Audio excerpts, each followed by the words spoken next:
wife out the other night for date night. This is a great way to get her down to the more desirable place along the tether.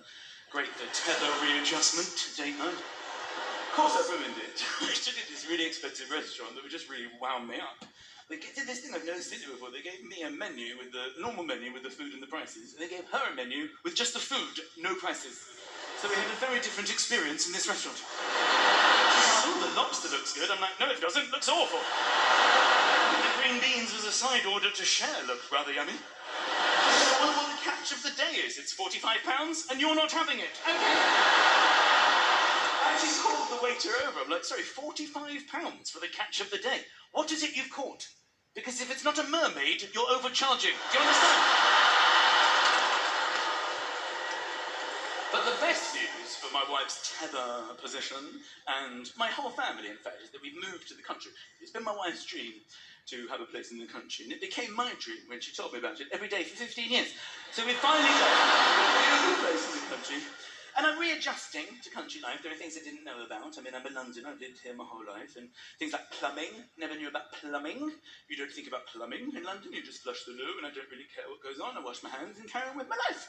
Well, now I have bought a house, and there's no plumbing to it. Didn't know that when I bought it. There's a tank next to the house, and everything from the loo goes into the tank. It's called a septic tank, and it gets changed once a year. Tell me honestly, is that living the dream, would you say? You know, when you buy a house and people are like, oh, the previous owners left all their shit behind. That's exactly the situation I'm in. I've got a shit tank next to my house. Horrible. So I have to be honest with you, being here is such a pleasure for me, and I'm a little bit upset it's my last night, but it really is, honestly, so much fun playing with you. Because I've been all around the country and building up to here, and I've been going abroad as well. I started kicking abroad. I didn't know that people knew me abroad. I didn't really know how to YouTube or something, or I don't know, the show was sold there, but I started getting all these phone calls, and then I went to Norway, and I went to South Africa, and we got invited to go to South Africa. I'm sorry to do the accent, but it's just too fun not to do, you know? If you've got a little bit of time on your hands, just talk to yourself in a South African accent, like it. And if you don't know how to do it, just make sure that every syllable that you say has nothing to do with the syllable directly before it, okay? I went to Zambia, and they invited me to go to Cape Town and Johannesburg. And I kept telling people, I was like, I'm going to Cape Town, Johannesburg to do comedy. And they would always say the same thing, like, you're going to love Cape Town. And I go, what about Johannesburg? And they told me almost to the man that they knew somebody, or they knew somebody who was shot in Johannesburg. I looked it up online, big mistake, it's the murder capital of the world. More people are shot in Johannesburg than anywhere in the world.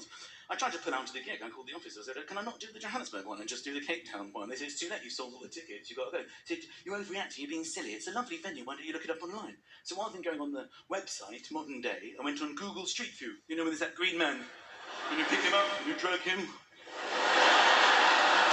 and then you drop him on the road, and then that road comes up, because they photographed all the roads in the world. So I dropped him outside the venue in Johannesburg to see what it looked like, and he got shot. That's when I knew.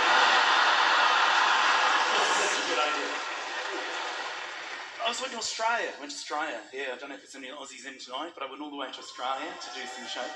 The Aussies who live over here, they're kind of wild, you know, because they've come a long way. They're like, I'm going to make the most of it. Come on, yeah, I'm in London!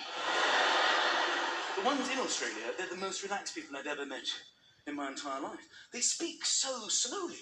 They basically, I'm in no rush whatsoever. I mean, I'm miles away from everywhere on Earth. What's the point of rushing? I mean, you're 12 hours ahead. You're never going to catch up anyway. Even in the airport, I've never heard less urgency. Flight number 2, 7.